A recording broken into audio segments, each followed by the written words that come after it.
नमस्कार। आज हम लोग शुरू करने जा रहे हैं थर्ड चैप्टर जिसका नाम है pair of linear equation in two variables, जिसका दूसरा नाम है system of simultaneous linear equation in two variable. किसी भी चैप्टर को स्टार्ट करने से पहले, मतलब उसके एग्जाम्पल करने से पहले, उसके एक्सरसाइज करने से पहले हमें क्या करना चाहिए? हमें उसका कॉन्सेप्ट सीख लेना चाहिए। कुछ जो बेसिक चीज़ें हैं वो बहुत महत्वपूर्ण होता है उन क्वेश्चंस को सॉल्व करने के लिए। तो सबसे पहले मैं क्या करता हूँ, कुछ जो बेसिक चीज़ें हैं जिसकी बहुत ही ज़रूरत है इस चैप्टर को समझने के लिए, वो मैं स्टार्ट करता हूँ। ठीक है, सबसे पहले हम लोग समझते हैं कि लीनियर इक्वेशन किसे कहते हैं। ठीक है, ये होता है equations of degree 1 is known as linear equation, है ना। एक ऐसा इक्वेशन जिसका हाईएस्ट डिग्री कितना होना चाहिए? वेरिएबल का 1। कुछ एग्जांपल बताता हूं आपको।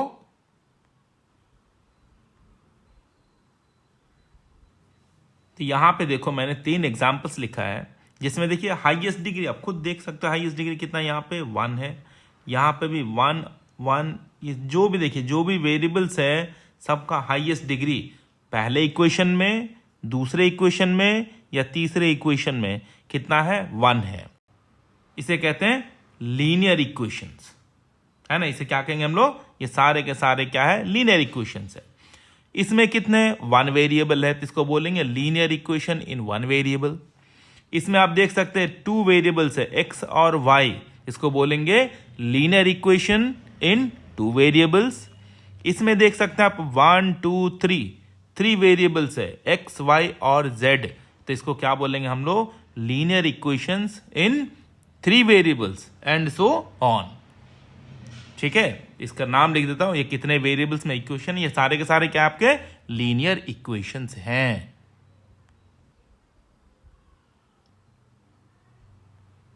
मैंने तीनों इक्वेशन का नाम लिख दिया यहाँ पे। Linear equation in 1 variable, linear equation in 2 variables, linear equations in 3 variables. तो ये तो आप समझ गए कि लीनियर इक्वेशन क्या होता है। ठीक है, अब नेक्स्ट टॉपिक में चलते हैं हम लोग। ये रहा second topic, pair of linear equations और system of simultaneous linear equation in 2 variables. तो देखिए लीनियर इक्वेशंस है इन 2 वेरिएबल्स, यहां पे क्या वर्ड है? पेयर, है ना। मतलब यहां पे तो एक इक्वेशन है ना, इसी टाइप का एक दूसरा इक्वेशन रहेगा तो उसको हम लोग 1 पेयर ऑफ इक्वेशन बोलेंगे। और वो क्या होना चाहिए? लीनियर होना चाहिए, तो उसको बोलेंगे pair of linear equations in 2 variables. ठीक है, अब देखो यहां पे आप 2 linear equations which contains 2 variable is known as pair of linear equations in 2 variables. अब इसके कुछ एग्जांपल लिख देता हूं मैं। तो यहां पे देखो आप, पहला लीनियर इक्वेशन, दूसरा लीनियर इक्वेशन, तो ये एक पेयर हो गया। सेम वैसे दूसरा एग्जांपल है, तो ये क्या है? Pair of linear equations in 2 variables के एग्जांपल्स है। ठीक है, तो अब पेयर ऑफ लीनियर इक्वेशंस का जनरल फॉर्म कैसे लिखेंगे? इसी को हम लोग क्या बोलते हैं? जनरल फॉर्म बोलेंगे। ठीक है, तो पहला इक्वेशन और दूसरा इक्वेशन, देखिए 2 इक्वेशंस है तो लीनियर इक्वेशन 2 वेरिएबल्स, ये जनरल फॉर्म हो गया, है ना। यहां पे अगर मैं इसको और इसको कंपेयर करूं, है ना, तो ये कितना हो जाएगा? इसमें a1 हमारा होगा 9, b1 हो गया 3 और c1 हो गया, इधर लिखने से ये हो जाएगा +7 है -7, तो c1 आ गया -7। a2 हो गया 3, b2 हो गया -8 और c2 कितना आ गया? -5। जब इसको इधर लिखेंगे तो फिर उसके साथ कंपेयर करना है। ऐसे करके a1 b1 c1 पहले इक्वेशन से कैलकुलेट करेंगे, जब क्वेश्चन करेंगे वहां पे और अच्छे से समझ में आएगा। और दूसरे इक्वेशन हम लोग कैलकुलेट करेंगे a2 b2 c2, क्योंकि इन चीजों की जरूरत होगी। ठीक है, नेक्स्ट टॉपिक है solution of pair of linear equations in 2 variables, है ना।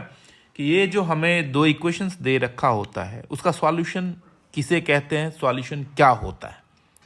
ठीक है, तो अब मैं उसको समझाने जा रहा हूं। पहले इसको डिफाइन करते हैं। The values of variables x और y में जो इक्वेशन रहता है विच satisfy both the given equations is known as the solution of system of equations. System of equations means दो या दो से ज़्यादा इक्वेशन रहता है ना, उसको हम लोग एक सिस्टम बोल देते हैं. ठीक है, तो x और y का वैल्यू जो दोनों इक्वेशन को सेटिस्फाई करेगा. ठीक है, अब मैं ये क्या बताना चाह रहा हूं, एग्जाम्पल के थ्रू बताऊंगा तो आपको और अच्छे से समझ में आएगा. तो इसके लिए हम लोग दो इक्वेशन पहले कंसीडर करते हैं. तो यहां पे हम लोगों ने दो इक्वेशन कंसीडर किया. पहला इक्वेशन है x plus y equal to 10, दूसरा इक्वेशन है x minus y equal to 8. अब हम लोग x और y का टू वैल्यू कंसीडर करते हैं. जैसे x इक्वल टू 9 हमने कंसीडर किया, y इक्वल टू 1 कंसीडर किया. इसको क्या करते हैं, इस वैल्यूज को दोनों इक्वेशन के LHS में रख के देखते हैं कि RHS आता है या नहीं. अगर आ गया इक्वल टू RHS LHS में वैल्यू डालने से, तो वो इक्वेशन को सेटिस्फाई करेगा. तो सबसे पहले इक्वेशन 1 का LHS लेते हैं.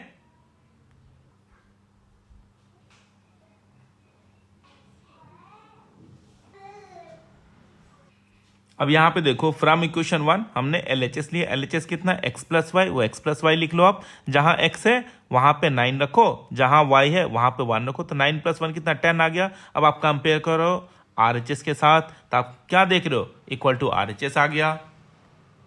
यानी कि ये जो वैल्यूज है x और y का, वो पहले इक्वेशन को क्या किया, सेटिस्फाई कर दिया. अब दूसरे इक्वेशन को चेक करते हैं हम लोग. तो पहले इक्वेशन के जैसे दूसरे इक्वेशन के हमने LHS को यहाँ पे लिखा, देख सकते हो x माइनस वाई इसका LHS है. यहाँ पे क्या करो, x का वैल्यू 9 रखो और फिर y का वैल्यू क्या करना, आपको 1 रखना है. तो 9 माइनस 1 कितना, 8, जो किसके इक्वल हो गया, दूसरे इक्वेशन के RHS के इक्वल हो गया. तो इस प्रकार दूसरा इक्वेशन भी सेटिस्फाई होगा. तो x और y का वैसा वैल्यू जो दोनों इक्वेशन को सेटिस्फाई करे, ये नहीं कि एक को करे दूसरे को नहीं, दोनों इक्वेशन को सेटिस्फाई करेगा. तो इसी दोनों वैल्यू को हम लोग क्या बोलेंगे, solution of pair of linear equations in two variables. तो ये तो मैंने डायरेक्ट दिया ना, मैं इस चैप्टर में आपको सिखाऊंगा कि ये सॉल्यूशन कैसे निकाला जाता है. ठीक है, उसी पे बेस्ड ये चैप्टर है. ठीक है, अब हम लोग करते हैं नेक्स्ट टॉपिक, जो है consistent and inconsistent system of linear equations, जो किस पे, सॉल्यूशन पे बेस्ड होता है. सॉल्यूशन के अकॉर्डिंग हम लोग कह सकते हैं कौन सा pair of linear equation consistent है और कौन सा इनकंसिस्टेंट है. तो पहले देखिए कि कंसिस्टेंट लीनियर इक्वेशन क्या होता है.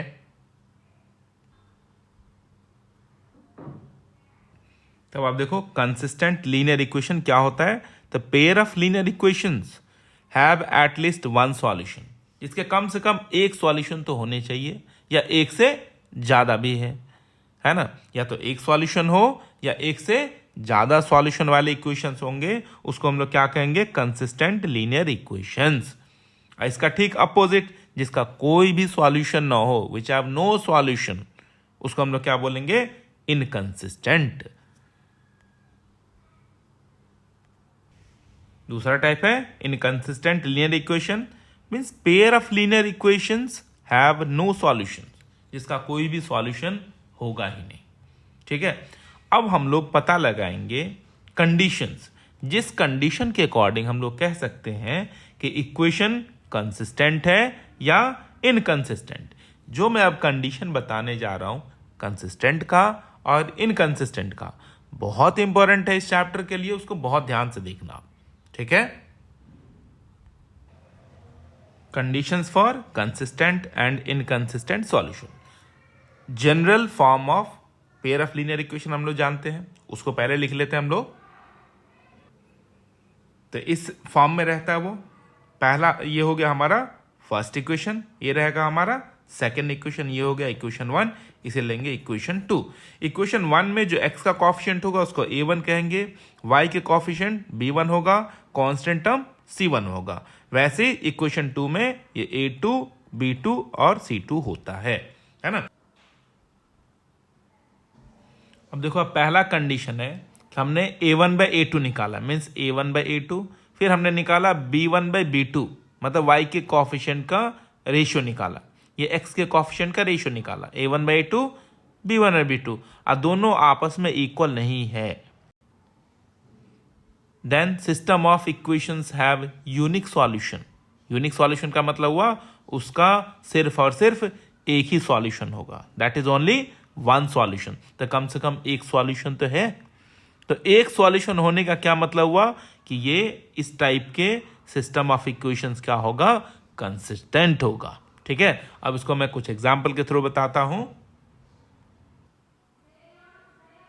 तो यहां पे मैंने दो इक्वेशन कंसीडर किया, इक्वेशन 1, इक्वेशन 2। तो यहां पे a1 कितना, ये हुआ a1 b1 c1। जैसे हमें a1 कितना 2 आ गया, b1 हमारे पास 3 आ गया, c1 कितना 8 आ गया। अब ये है a2 b2 c2। तो a2 कितना है 9, b2 हो गया -6, c2 कितना है 10। अब हमें क्या निकालना है, a1/a2, मतलब दिस बाय दिस करना है। फिर हमें निकालना है b1/b2, फिर कंपेयर करेंगे दोनों इक्वल आ रहा है या नहीं आ रहा है। ठीक है, तो पहले इस दोनों का रेशियो निकाल लेते हैं। तो a1/a2 हमारे पास कितना आ गया 2/9। अब हम लोग कैलकुलेट करते हैं b1/b2। ये रहा b1/b2 कितना आ गया 3/-6। कैंसिल हो रहा है तो कैंसिल कर लेते हैं, 3 1 जा और 3 2 जा। तो हमारे पास कितना आ गया b1/b2 -1/2। अब आप कंपेयर करो, खुद देख रहे हो ये 2/9 है और ये -1/2 है, यानी कि a1/a2 b1/b2 के इक्वल नहीं है। तो ये कंडीशन बन गया। ये कंडीशन बनने का मतलब है इसका यूनिक सॉल्यूशन होगा जब इस दोनों इक्वेशन का अगर हम लोग सॉल्यूशन निकालेंगे, जो बाद में हम लोग करेंगे, इसका सिर्फ और सिर्फ एक ही सॉल्यूशन आएगा। ठीक है, तो ये कंडीशन आ गया। क्या कंडीशन आ गया, a1/a2 does not equal to b1/b2। तो कितना सॉल्यूशन होगा, सिर्फ और सिर्फ वन सॉल्यूशन। तो यहां पे लिखना है ओनली वन सॉल्यूशन, यानी कि unique solution. So therefore system of equations have only one solution, that is unique solution। तो कम से कम एक सॉल्यूशन तो आया ना, तो इसका मतलब क्या है, इक्वेशन क्या है, कंसिस्टेंट है। Hence this system of equation is consistent। अगर इस इक्वेशन का हम लोग ग्राफ ड्रॉ करेंगे ना इस कंडीशन में, तो कहीं ना कहीं वो क्या होगा, ग्राफ इंटरसेक्ट करेगा। मतलब किस टाइप का ग्राफ होगा, मैं बना के दिखाता हूं आपको रफली। ये एक्स एक्सिस और वाई एक्सिस हो गया। मान लेते हैं पहले इक्वेशन का हमने ग्राफ ड्रॉ किया, पहला इक्वेशन का ग्राफ ड्रॉ किया और ये ऐसे जा रहा है। ठीक है, दूसरा इक्वेशन को भी जब हम लोग ड्रॉ करेंगे सेम ग्राफ पेपर पे, जैसे इक्वेशन 2 का ग्राफ हो गया है ना, जब ये कंडीशन बनेगा कहीं ना कहीं ये इंटरसेक्ट करेगा ही करेगा, ये कंफर्म है। इस कंडीशन में पक्का वो ग्राफ इंटरसेक्ट करता ही है ना। तो जितने टाइम मतलब कॉमन पॉइंट कितना है दोनों लाइन पे, एक ही है ना, इसलिए इसका क्या होता है, यूनिक सॉल्यूशन होता है। जितना कॉमन पॉइंट होता है उतने ही सॉल्यूशन होते हैं। तो यहाँ पे कितना कॉमन पॉइंट है, ये जो पॉइंट है इस लाइन पे भी है, ये जो पॉइंट है इस लाइन पे भी है। तो दोनों लाइन पे ये पॉइंट है, तो यही पॉइंट क्या होता है, उसका सॉल्यूशन होता है। ठीक है, तो ग्राफ कैसा रहेगा इस कंडीशन में, इंटरसेक्टिंग। सॉल्यूशन होगा यूनिक, यानी कि वन सॉल्यूशन ओनली, और दोनों इक्वेशन क्या होगा, कंसिस्टेंट। तो ये तीन बातें हमें पता चलेगा अगर ये कंडीशन आता है। तो ये कंडीशन आने से ग्राफ इंटरसेक्टिंग मिलेगा आपको, सॉल्यूशन यूनिक यानी कि ओनली वन सॉल्यूशन होगा, और इक्वेशन कैसा रहेगा, कंसिस्टेंट, है ना। तो ये बातें को याद रखना आप। अब हम लोग चलते हैं दूसरे कंडीशन में। सेकेंड कंडीशन देखो आप, if a1/a2 equal to b1/b2 equal to c1/c2, then system of equations have many solution, that is infinite solution. आपने क्या किया, फर्स्ट रेशियो निकाला a1 और a2 का, b1 और b2 का रेशियो निकाला, c1 और c2 का रेशियो निकाला, तीनों के तीनों क्या हुआ, इक्वल आ गया। उस कंडीशन में एक सॉल्यूशन नहीं होता है, बहुत सारे सॉल्यूशंस होते हैं। वन सॉल्यूशन वाला कंडीशन आपने देख लिए। यहां पे क्या होगा कि जब हम लोग ग्राफ ड्रॉ करेंगे दो इक्वेशन का, एक ग्राफ जिस लाइन को फॉलो करेगा दूसरा ग्राफ भी उसी लाइन को फॉलो करते हुए निकल जाएगा, यानी कि दोनों ग्राफ हर एक पॉइंट पे टच करेगा। तो मैं बताया था ना कि जितने मतलब कॉमन पॉइंट्स होते हैं उतने ही सॉल्यूशन होते हैं। ये दोनों लाइन तो एक दूसरे को हर एक पॉइंट पे टच करता हुआ चला जाएगा, इसलिए इसके इनफाइनाइट सॉल्यूशन होते हैं। तो इसको मैं एग्जांपल के थ्रू और एक्सप्लेन कर देता हूं। तो यहाँ हम लोगों ने दो इक्वेशन कंसिडर किया है, फर्स्ट इक्वेशन और सेकंड इक्वेशन। फर्स्ट है 2x + 8y = 6, दूसरा है 6x + 24y = 18। ये हो गया हमारा फर्स्ट इक्वेशन, ये हो गया हमारा सेकंड इक्वेशन। यहाँ पे देखो a1 है 2, b1 8, c1 6, वैसे ही a2 है 6, b2 है 24 और c2 कितना है 18। अब हम लोग a1 a2 का, b1 b2 का और c1 c2 का रेशियो निकाल लेते हैं। तो ये आ गया a1/a2 = 2/6। अब इसको कैंसिल कर लीजिए, तो हमारे पास a1/a2 आ गया 1/3। b1/b2 = कितना आ गया 8/24। इसको भी कैंसिल करिए, 8 1 जा और 8 3 जा। तो इसको भी सॉल्व करने से हमारे पास कितना आया 1/3। हम लोग कैलकुलेट करने जा रहे हैं c1/c2। तो c1/c2 आ गया 6/18। ये भी 6 1 जा और 6 3 जा, कैंसिल हो जाएगा। अब आप खुद कंपेयर करो, a1/a2 1/3, b1/b2 1/3, c1/c2 1/3, यानी कि तीनों के तीनों रेशियो आपस में क्या आ गया इक्वल आ गया, सेम इसके जैसा, है ना। तो पहले लिख लीजिए। तो ये कंडीशन हो गया, है ना। तो हमें क्या मिलेगा इनफाइनाइटली मेनी सॉल्यूशंस, यानी कि मेनी सॉल्यूशंस है। So therefore system of equations have infinitely many solutions, या many solutions भी आप कह सकते हो, ठीक है। अब कुछ इंपॉर्टेंट बात है, इसका ग्राफ कैसा होगा वो मैं बना के दिखाता हूं आपको। मान लेते हैं कि पहले वाले इक्वेशन का हमने ग्राफ ड्रॉ किया और ये कहीं से भी, मान लेते कहीं से भी ये पास हो रहा है। ये इक्वेशन 1 का ग्राफ है। दूसरा इक्वेशन का ग्राफ आप ड्रॉ करोगे ना तो सेम इसी लाइन को फॉलो करेगा, यानी कि इसी के ऊपर से दूसरा लाइन जाएगा, ठीक है। तो क्या होगा, हर एक पॉइंट पे टच करेगा। ये रहा इक्वेशन 2, ये भी क्या करेगा पहले वाले ग्राफ को ही ये फॉलो करेगा। तो ऐसे लाइन को क्या बोलेंगे हम लोग, कोइंसिडेंट लाइंस। तब यहां पे इंपॉर्टेंट नोट आप याद रखिएगा कि इस टाइप के जो हमारा इक्वेशन बना था, ये कंडीशन आया था, उसका सॉल्यूशन क्या होगा इनफाइनाइट होगा। ग्राफ क्या होगा, एक के ऊपर से दूसरा जाएगा, उसको क्या बोलते हैं कोइंसिडेंट ग्राफ। और इक्वेशंस ये क्या होगा कि इसके तो बहुत सारे सॉल्यूशंस है ना। तो कंसिस्टेंट का मतलब क्या होता है, एक सॉल्यूशन है या एक से ज्यादा सॉल्यूशन हो। तो यहाँ पे तो सो मेनी सॉल्यूशंस है ना। तो ये क्या है कोइंसिडेंट लाइन है ये, ठीक है। अब हम लोग चलते हैं थर्ड कंडीशन में। थर्ड कंडीशन है इफ a1/a2 = b1/b2, मतलब फर्स्ट पहले आपने क्या किया a1/a2 का रेशियो निकाला, b1/b2 का रेशियो निकाला, दोनों इक्वल हो गया, है ना। जब ये दोनों इक्वल हो गया तो थर्ड भी निकालिए और c1/c2 भी निकाला, जो पहले दो के इक्वल नहीं है। तो उस कंडीशन में क्या होगा, the system of equations have no solutions, यानी कि उसका कोई भी सॉल्यूशन होगा ही नहीं। तो इस थर्ड कंडीशन को मैं एग्जाम्पल के थ्रू आपको एक्सप्लेन कर देता हूं। हमने यहां पे ये दो इक्वेशन लिया, है ना। इसका रेशियो चेक करते हैं। पहले a1 a2 b1 b2 c1 c2 लिख लेते हैं। तो लिख लिया a1 b1 c1 a2 b2 c2, है ना। यहां पे खुद देख रहे हो a1 है 2, b1 आ गया -8 और c1 कितना 8, वैसे a2 b2 c2 second equation से लिख लिया। अब क्या करना है, सबका रेशियो निकालते हैं। a1/a2 आ गया 2/4, इसको कैंसिल कर लेते हैं। तो a1/a2 आ गया 1/2, वैसे कैलकुलेट करते हैं b1/b2। b1/b2 आ गया -8 / -16, माइनस माइनस कैंसिल करिए, 8 2 जा 16 कैंसिल करिए।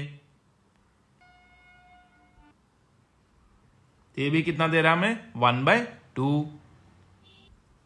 अब हम लोग थर्ड रेशियो c1/c2 कैलकुलेट करते हैं। तो ये आ गया 6/18, 6 1 जा एंड 6 3 जा कैंसिल कर लेते हैं। ये कितना देगा हमें 1/3। तो अब आप देख सकते हो ये कितना है 1/3। फर्स्ट टू रेशियो देखिए हाफ और हाफ, मतलब ये a1/a2 इक्वल टू b1/b2 दोनों इक्वल है, लेकिन c1/c2 के इक्वल नहीं है। तो ये कंडीशन बन गया, ये कंडीशन बनेगा तो नो सॉल्यूशंस। ग्राफ कैसा होगा? पैरेलल जाएगा। तो इस कंडीशन के आधार पर यानी कि a1/a2 equal to b1/b2 does not equal to c1/c2 के आधार पर हम लोग लिख सकते हैं कि system of equations have no solutions. इस कंडीशन से हमें क्या इंपॉर्टेंट चीजें पता लगता है वो मैं लिख देता हूं। अब हम लोग मान लेते हैं कि पहले वाले इक्वेशन का जो हमने ग्राफ ड्रॉ किया वो इस ऐसे मतलब जाता है, ठीक है। तो दूसरे ग्राफ क्या होगा? ठीक इसी के पैरेलल जाएगा, या ऊपर से जाए या नीचे से जाए या कहीं से भी जाए, इसके पैरेलल ही जाएगा। तो ऐसे कंडीशन होने से दोनों लाइन का जब आप ग्राफ ड्रॉ करोगे वो पैरेलल होगा। अब खुद देख सकते हो ये लाइन कभी भी दूसरे को टच नहीं करेगा, इसलिए इसके नो सॉल्यूशन है, ठीक है। Solution, no solution. इसका ग्राफ ड्रॉ करोगे तो क्या होगा? पैरेलल लाइन होगा, और इक्वेशंस क्या होगा? इनकंसिस्टेंट, मतलब कोई भी सॉल्यूशंस नहीं है, ठीक है। तो ये तीनों हर एक ग्राफ, हर एक कंडीशंस के मैंने ऐसे करके तीन इंपॉर्टेंट नोट्स मैंने लिखा है, ठीक है। तो ये सारी बातें आप बहुत अच्छे से याद रखना। ये क्या है? अगर आप ये तीनों कंडीशन याद रखते हो तो पता चलेगा कि कौन सा इक्वेशन कंसिस्टेंट है, कौन सा इनकंसिस्टेंट है। आपको और भी बातें पता चलेगा कि किस टाइप का सॉल्यूशन आएगा, है ना। तो सॉल्यूशंस के लिए भी ये कंडीशन याद रखना है, कंसिस्टेंट इनकंसिस्टेंट के लिए भी कंडीशंस आपको याद रखना है। अब हम लोग बढ़ते हैं नेक्स्ट टॉपिक की तरफ। अब हम लोग पढ़ेंगे methods of calculation of solutions of linear equation in 2 variables. मतलब कितने मेथड्स है जिसके हेल्प से हम लोग दोनों साइमल्टेनियस इक्वेशंस का सॉल्यूशन निकालेंगे, ठीक है। तो सारे मेथड्स का मैं पहले नाम लिख देता हूं। इस 4 मेथड से हम लोग सॉल्यूशन कैलकुलेट करेंगे। पहला है ग्राफिकल मेथड, दूसरा है सब्स्टिट्यूशन मेथड, तीसरा है एलिमिनेशन मेथड, चौथा है क्रॉस मल्टीप्लिकेशन मेथड, है ना। तो इसी किसी एक मेथड से हम लोग सॉल्यूशन कैलकुलेट करेंगे, या जो मेथड्स आपके क्वेश्चन में दे रखा होगा उसी मेथड से हम लोग क्या करेंगे, उसका सॉल्यूशन कैलकुलेट करेंगे, ठीक है। आज की क्लास को और बड़ा नहीं करना है ना। ये जो भी मेथड्स है मैं आपको नेक्स्ट क्लास में 1 बाय 1 सारा एक्सप्लेन करूंगा, ठीक है। सबसे पहले मैं करूंगा सब्स्टिट्यूशन मेथड, उसके बाद और मेथड मैं आपको एक्सप्लेन करूंगा, ठीक है ना। तो चलिए तब तक के लिए बाय बाय, खुश रहिए।